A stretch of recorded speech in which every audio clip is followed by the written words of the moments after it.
ನಮಸ್ಕಾರ ಎಲ್ರಿಗೂ, ಚಾನಲ್ಗೆ ಸ್ವಾಗತ.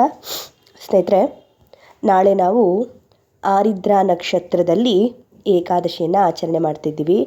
ಈ ಏಕಾದಶಿಯನ್ನು ಜಯ ಏಕಾದಶಿ ಅಂತ ಹೇಳಿ ಕರಿತೀವಿ. ಈ ಮಾಘ ಮಾಸದ ಶಿಶಿರ ಋತು ಉತ್ತರಾಯಣದ ಶುಕ್ಲ ಪಕ್ಷದ ಏಕಾದಶಿ ಜಯ ಏಕಾದಶಿ ಅಂತ ಹೇಳಿ. ಜಯ ಏಕಾದಶಿ ಅಂತಂದರೆ ಯಾತಕ್ಕೋಸ್ಕರ ನಾವು ಈ ಏಕಾದಶಿಯನ್ನು ಇಷ್ಟು ವೈಶಿಷ್ಟ್ಯ ಅಂತ ಹೇಳಿ ಕರಿತೀವಿ ಅಂತ ಹೇಳಿ ಮೊದಲನೇದಾಗಿ ತಿಳ್ಕೊಳ್ಳೋಣ. ನಾವು ವರ್ಷದಲ್ಲಿ 24 ಏಕಾದಶಿಯನ್ನು ಆಚರಣೆ ಮಾಡ್ತೀವಿ. ಈ ಜಯ ಏಕಾದಶಿಯನ್ನು ಮತ್ತೊಂದು ಹೆಸರಿನಿಂದ ಕರೀತಾರೆ ಭೀಷ್ಮ ಏಕಾದಶಿ ಅಂತ ಹೇಳಿ. ಪ್ರತಿಯೊಂದು ಏಕಾದಶಿಗೂ ಕೂಡ ಅದರದ್ದೇ ಆದಂತಹ ಮಹತ್ವ ಇದ್ದೇ ಇರುತ್ತೆ. ನಿಮಗೂ ಕೂಡ ಅದನ್ನು ನಾನು ಹೇಳ್ಕೊಂಡು ಬರ್ತಾನೆ ಇದ್ದೀನಿ. ಯಾರು ಏಕಾದಶಿಗಳನ್ನು ಆಚರಿಸ್ತಾರೆ ಅವರಿಗೆ ಮೋಕ್ಷ ಸಿಗುತ್ತೆ ಅಂತ ಹೇಳ್ತೀವಿ. ಈ ದಿನ ವಿಶೇಷವಾಗಿ ಉಪವಾಸವನ್ನು ಮಾಡುವಂಥದ್ದು, ಶ್ರೀ ಮಹಾವಿಷ್ಣುವಿನ ಆರಾಧನೆಯನ್ನು ಮಾಡುವಂಥದ್ದು ನಮಗೆ ನಮ್ಮ ಕಷ್ಟಗಳೆಲ್ಲ ದೂರ ಆಗಿ ಇಷ್ಟಾರ್ಥಗಳು ನೆರವೇರುತ್ತೆ ಅಂತ ಹೇಳುವಂಥದ್ದು. ಇನ್ನು ಈ ಮಾಘ ಮಾಸದಲ್ಲಿ ಬರುವಂಥ ಶುಕ್ಲ ಪಕ್ಷದಲ್ಲಿ ಬರುವಂಥ ಏಕಾದಶಿಯನ್ನು ನಾವು ಜಯ ಏಕಾದಶಿ ಅಂತ ಹೇಳಿ ಕರಿತೀವಿ. ಈ ದಿನ ನಾವು ಉಪವಾಸವನ್ನು ಮಾಡೋದ್ರಿಂದ, ವಿಷ್ಣುದೇವರ ಆರಾಧನೆಯನ್ನು ಮಾಡೋದ್ರಿಂದ ನಮಗೆ ಏನು ಲಾಭ, ಏನು ನಮಗೆ ಫಲ ಸಿಗುತ್ತೆ ಅಂತ ನೋಡೋದಾದರೆ, ನಮ್ಮ ಪಾಪದಿಂದ ಮುಕ್ತರಾಗ್ತೀವಿ. ಕಡು ಬಡತನ ಇದ್ದರೂ ಕೂಡ ಈ ಏಕಾದಶಿ ವ್ರತವನ್ನು ಆಚರಣೆ ಮಾಡೋದ್ರಿಂದ ದಾರಿದ್ರ್ಯ ದೂರ ಆಗಿ ಮನೆಯಲ್ಲಿ ಸಮೃದ್ಧಿ ಹೆಚ್ಚುತ್ತೆ ಅಂತ ಹೇಳುವಂಥದ್ದು. ಈ ಕಾರಣದಿಂದಾನೇ ಈ ಒಂದು ಮಾಘ ಮಾಸದ ಏಕಾದಶಿಗೆ ಹೆಚ್ಚಿನ ಮಹತ್ವ ಅನ್ನುವಂಥದ್ದು. ಇನ್ನು ನಮ್ಮ ಮರಣಾನಂತರ ನಮ್ಮ ಜೀವನಕ್ಕೆ ಒಂದು ಮೋಕ್ಷವನ್ನು ಪಡೆಯೋದಕ್ಕೆ ಕೂಡ ಈ ಉಪವಾಸವನ್ನು ನಾವು ಮಾಡೋದ್ರಿಂದ ಒಳ್ಳೆಯದು ಅಂಥೇಳಿ. ನೀವೆಲ್ಲ ಅನ್ಕೋಬೋದು, ಮೇಡಮ್ ಮರಣಾನಂತರ ಏನೇನಾಗುತ್ತೋ ಅದು ನಮ್ಗೆ ಯಾಕೆ ಬೇಕಾಗಿದೆ, ಇರೋ ಜೀವನ ಏನು ಬೇಕು ಅದನ್ನು ನಾವು ಪಡ್ಕೊಂಡ್ರೆ ಸಾಕಲ್ವಾ ಅಂತ ಹೇಳಿ. ಖಂಡಿತ ಅದು ತಪ್ಪು. ನಮ್ಮ 7 ಜನ್ಮಕ್ಕೂ ಕೂಡ ಏನು ಈಗ ನಾವು ಈ ಜನ್ಮದಲ್ಲಿ ಕಷ್ಟಗಳನ್ನು ಅನುಭವಿಸ್ತಾ ಇದ್ದೀವಿ, ಇದೆಲ್ಲವೂ ನಮಗೆ ನಮ್ಮ ಹಿಂದಿನ ಜನ್ಮದ ಕರ್ಮ ಫಲಗಳು ಅಂತ ಹೇಳಿ. ನಮ್ಮ ಪುಣ್ಯ ಫಲಗಳು ಕರ್ಮ ಫಲಗಳೇ ಈ ಜನ್ಮದಲ್ಲಿ ನಾವು ಅನುಭವಿಸೋದು. ಈ ಜನ್ಮದಲ್ಲೂ ನಾವು ಕರ್ಮ ಫಲಗಳನ್ನೇ ಮಾಡಿದಾಗ ಮುಂದಿನ ಜನ್ಮದಲ್ಲಿ ನಾವು ಮತ್ತೆ ಕರ್ಮ ಫಲಗಳನ್ನೇ ಅನುಭವಿಸ್ತೀವಿ. ಇದೇ ರೀತಿ ಪ್ರತಿ ಜನ್ಮದಲ್ಲಿಯೂ ಕೂಡ ನಾವು ಇದೇ ರೀತಿ ಕಷ್ಟಗಳನ್ನೇ ಅನುಭವಿಸ್ತಾ ಹೋಗಬೇಕಾಗತ್ತೆ. ಹಾಗಾಗಿ ಯಾವುದೇ ಕೂಡ ಆದ್ರೂ ನಾವು ಪುಣ್ಯ ಫಲವನ್ನು ಸಂಪಾದನೆ ಮಾಡಬೇಕು. ನಮ್ಮ ಒಂದು ಅಕೌಂಟಲ್ಲಿ ಪುಣ್ಯವನ್ನು ನಾವು ಡೆಪಾಸಿಟ್ ಮಾಡ್ತಾ ಇರಬೇಕು. ಇದು ನಮ್ಮ ಮುಂದಿನ ಜನ್ಮಕ್ಕೆ ಕಾರಣವಾಗುತ್ತೆ ಅಥವಾ ಸಹಾಯಕ್ಕೆ ಬರುತ್ತೆ ಅನ್ನುವಂಥದ್ದು ಸ್ನೇಹಿತರೆ. ಹಾಗಾಗಿ ಈ ಒಂದು ಮರಣಾನಂತರ ಮೋಕ್ಷವನ್ನು ಕೂಡ ಈ ಒಂದು ಜಯ ಏಕಾದಶಿ ನಮಗೆ ನೀಡುತ್ತೆ. ಇನ್ನು ವಿಶೇಷವಾಗಿ ಈ ಏಕಾದಶಿಯಲ್ಲಿ ದಾನವನ್ನು ಮಾಡೋದ್ರಿಂದ ನಿಮಗೆ ಹೆಚ್ಚಿನ ಫಲವನ್ನು ಪಡ್ಕೊಳ್ತೀರಿ ಅನ್ನುವಂಥದ್ದು. ಹಾಗಿದ್ಮೇಲೆ ಈ ಜಯ ಏಕಾದಶಿಗೆ ಏನು ವಿಶೇಷತೆ, ಯಾರಿಂದಾದರೂ ಆಚರಿಸಲ್ಪಡ್ತಾ ಈ ಏಕಾದಶಿ ಅಂತ ನೀವು ನೋಡೋದಾದರೆ, ಇಂದ್ರನ ಸಭೆ ನಡೀತಾ ಇರುತ್ತೆ. ಅಲ್ಲಿ ಮಾಲ್ಯವ ಎನ್ನುವಂಥ ಗಂಧರ್ವ ಮತ್ತು ಪುಷ್ಪವಂತಿ ಎನ್ನುವಂಥ ಅಪ್ಸರೆ ಹಾಡನ್ನು ಹಾಡ್ತಾ ಇರ್ತಾರೆ. ಈ ರೀತಿ ಪರಸ್ಪರವಾಗಿ ಹಾಡ್ತಿದ್ದಂತಹವರು ಇಬ್ಬರೂ ಕೂಡ ವಾತ್ಸಲ್ಯದಿಂದಾಗಿ ಆಕರ್ಷಣೆಗೆ ಪ್ರಭಾವಿತರಾಗ್ಬಿಡ್ತಾರೆ. ಆಗ ಅವರು ಮಾಡ್ತಿದ್ದಂತಹ ಕೆಲಸಕ್ಕೆ ಅದು ಭಿನ್ನವಾಗಿ ಚಂಚಲತೆ ಆಗುತ್ತೆ ಮನಸ್ಸು. ಆಗ ಆ ಪ್ರೋಗ್ರಾಮ್ ಏನವರು ಹಾಡ್ತಾ ಇರ್ತಾರೆ ಅಲ್ಲಿ ತೊಂದರೆ ಉಂಟಾಗತ್ತೆ. ಈ ರೀತಿ ಆದಂತಹ ಅವರಿಬ್ಬರಿಗೆ ಇಂದ್ರನಿಂದ ಶಪಿತರಾಗ್ತಾರೆ. ಅಂದರೆ ಇಂದ್ರದೇವನಿಗೆ ಕೋಪ ಬರುತ್ತೆ. ನನ್ನ ಸಭೆಯಲ್ಲಿ ಈ ರೀತಿ ಇವರಿಬ್ಬರು ಮಾಡ್ತಾ ಇದ್ದಾರಲ್ಲ ಅಂತ ಹೇಳಿ ಆತನಿಗೆ ಕೋಪ ಬಂದು ಅವರಿಬ್ಬರಿಗೂ ಕೂಡ ಪಿಶಾಚಿಗಳಾಗುವಂತೆ ಶಾಪವನ್ನು ಕೊಟ್ಬಿಡ್ತಾನೆ. ಆಗ ಇಂದ್ರನ ಈ ಒಂದು ಶಾಪಕ್ಕೆ ಗುರಿಯಾದಂಥ ಆ ದಂಪತಿಗಳು ಪಿಶಾಚಿಯ ರೂಪವನ್ನು ಪಡ್ಕೊಂಡು ಇಬ್ಬರೂ ಕೂಡ ಹಿಮಾಲಯ ಪರ್ವತಕ್ಕೆ ಹೋಗ್ತಾರೆ.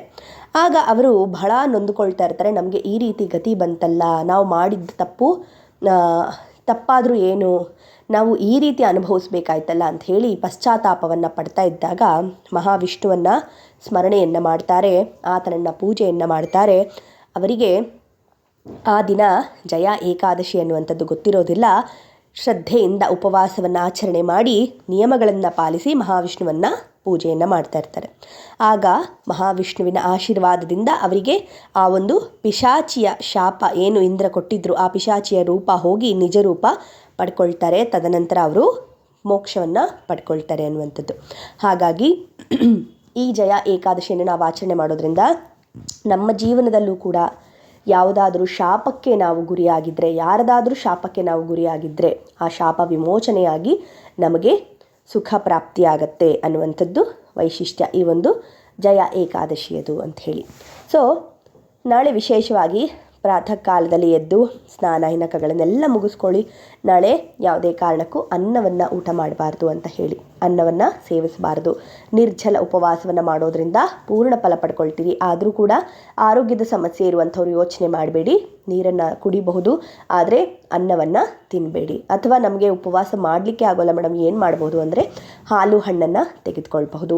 ತುಂಬ ಜನ ಕೇಳ್ತಿರ್ತೀರಿ ಮೇಡಮ್, ಏಕಾದಶಿ ದಿನ ನಾವು ಯಾವ ಆಹಾರ ಸೇವಿಸ್ಬೋದು ಅಂತ ಹೇಳಿ. ಹಾಲು ಹಣ್ಣು ತೊಗೋಬಹುದು, ಸಬ್ಬಕ್ಕಿಯಿಂದ ಮಾಡಿದಂಥ ಉಪ್ಪಿಟ್ಟು, ಅದೇನು ಹೇಳ್ತೀರಿ ನೀವು, ಆ ಥರ ತೊಗೊಳ್ಬಹುದು. ಸಬ್ಬಕ್ಕಿಯಿಂದ ಮಾಡಿದಂಥ ಉಪ್ಪಿಟ್ಟನ್ನು ತೊಗೊಳ್ಬಹುದು. ಈ ರೀತಿ ಏಕಾದಶಿಯಲ್ಲಿ ವಿಶೇಷವಾಗಿ ನೀವು ಊಟವನ್ನು ಮಾಡಬಹುದು. ಈ ಥರ ಯಾರಿಗೆ ಆಗೋದಿಲ್ಲ ಅವರು ಮಾತ್ರ ಈ ರೀತಿ ಫಲಾಹಾರವನ್ನು ತೆಗೆದುಕೊಳ್ಬಹುದು. ಆಗುವಂಥವರು ಶ್ರದ್ಧೆಯಿಂದ ಏಕಾದಶಿನ ಆಚರಣೆ ಮಾಡಿ.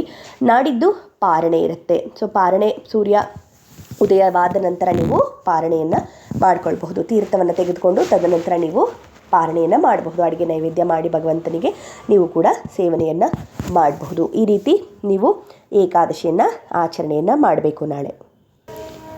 ಇನ್ನು ನಾಳೆ ಏಕಾದಶಿಯನ್ನು ಆಚರಣೆ ಮಾಡಲಿಕ್ಕೆ ಸಂಕಲ್ಪ ಬೇಕಲ್ವಾ? ಸಂಕಲ್ಪವನ್ನು ನೋಡೋಣ. ಸಂಕಲ್ಪಕ್ಕೆ ಒಂದು ಕೈಯಲ್ಲಿ ಅಕ್ಷತೆಯನ್ನು ಇಟ್ಕೊಳ್ಳಿ, ಒಂದು ತುಳಸಿ ದಳವನ್ನು ಇಟ್ಕೊಳ್ಳಿ, ಸಂಕಲ್ಪವನ್ನು ಕೇಳಿಸ್ಕೊಳ್ಳಿ.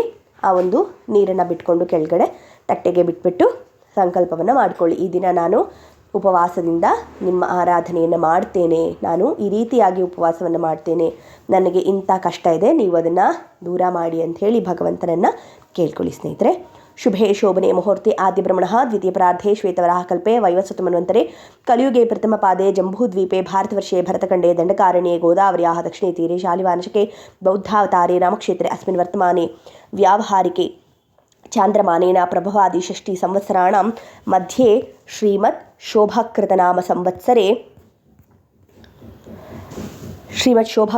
ಸಂವತ್ಸರೆ ಉತ್ತರಾಯಣೆ ಶಿಶಿರ ಋತು ಮಾಘ ಮಾಸೆ ಶುಕ್ಲ ಪಕ್ಷೆ ಏಕಾದಶ್ಯಾಂ ತಿಥೌ ಶುಭ ವಾಸರಯುಕ್ತಾಯಾಂ ಶುಭ ತಿಥೌ ಮಮ ಉಪಾತ್ತ ಸಮಸ್ತ ದುರಿತಕ್ಷೇದ್ವಾರ ಶ್ರೀ ಪರಮೇಶ್ವರ ಪ್ರೀತ್ಯರ್ಥಂ ಅಸ್ಮಾಕಂ ಸಕುಟುಂಬಾನಾಂ ಕ್ಷೇಮ ಸ್ಥೈರ್ಯ ವಿಜಯ ವೀರ್ಯ ಆಯುರಾರೋಗ್ಯ ಐಶ್ವರ್ಯಾಭಿವೃದ್ಧ್ಯರ್ಥಂ ಧರ್ಮಾರ್ಥ ಕಾಮ ಮೋಕ್ಷ ಚತುರ್ವಿಧ ಪುರುಷಾರ್ಥ ಸಿದ್ಧ್ಯರ್ಥಂ अपमृत्यु पीड़ा परिहार द्वार दीर्घायुष्याभिवृद्ध्यर्थम अचंचल भक्त सिद्ध्यर्थम मोक्ष साम्राज्य सिद्ध्यर्थम सकल सौभाग्य सिद्ध्यर्थम दीर्घ सौमंगलाभिवृद्ध्यर्थम सत्संतान सौभाग्य सिद्ध्यर्थम समस्त सन्मंगलावाप्त्यर्थम देवतामुद्दिश्य देवता प्रीत्यर्थम महागणपति आदित्यादि नवग्रहस्थ श्री महालक्ष्मी समेत श्रीमन्नारायण देवता प्रीत्यर्थम कल्पोक्त प्रकारेण यावच्छक्ति ध्यानवाहनादि षोडशोपचार पूजा करिष्ये ಅಂತ ಹೇಳಿ ಸಂಕಲ್ಪವನ್ನು ಮಾಡ್ಕೊಳ್ಳಿ ಸ್ನೇಹಿತರೆ.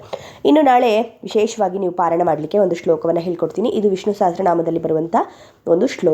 ನಿಮ್ಮ ಚಿಂತೆ, ಕಷ್ಟ, ನೋವು ಎಲ್ಲವನ್ನು ದೂರ ಮಾಡುವಂಥ ಒಂದು ವಿಶೇಷ ಶ್ಲೋಕ.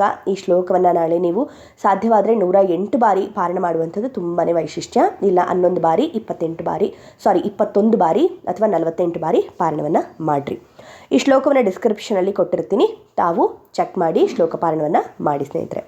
ಉತ್ತಾರಣೋ ದುಷ್ಕೃತಿಃ ಪುಣ್ಯೋ ದುಸ್ವಪ್ನನಾಶನಃ ವೀರಃ ರಕ್ಷಣಃ ಸಂತೋ ಜೀವನಃ ಪರ್ಯವಸ್ಥಿತಃ ಅಂತೇಳಿ. ಕೆಲವೊಂದು ಸತಿ ಒಬ್ಬೊಬ್ಬರು ಹೇಳ್ತಾ ಇರ್ತಾರೆ, ಮೇಡಮ್ ನೀವು ಹಾ ಅಂತ ಹೇಳಲಿಲ್ಲ ಅಂತ ಹೇಳಿ. ಈಗ ಕೆಲವೊಂದನ್ನು ನಾವು ಹಾ ಅಂತ ಹೇಳಲಿಕ್ಕೆ ಬರೋದಿಲ್ಲ, ನಾವಲ್ಲಿ ಅರ್ಧಕ್ಕೆ ಕಟ್ ಮಾಡ್ತೀವಿ. ಅಂದರೆ ದುಸ್ವಪ್ನ ನಾಶನಃ ಅಂತ ಹೇಳಬಹುದು, ವೀರಃ ರಕ್ಷಣಃ ಅಂಥೇಳಿ ಈ ರೀತಿ ನಾವು ಶ್ಲೋಕವನ್ನು ಹೇಳ್ತೀವಿ. ಕೆಲವೊಬ್ಬರು ಹಾ ಅಂತಲೇ ಹೇಳ್ತೀರ, ಅಂದರೆ ರಕ್ಷಣಃ ಅಂತ ಕೂಡ ಹೇಳ್ತಾರೆ. ಎರಡೂ ಥರ ಹೇಳಬಹುದು, ತಪ್ಪೇನಿಲ್ಲ.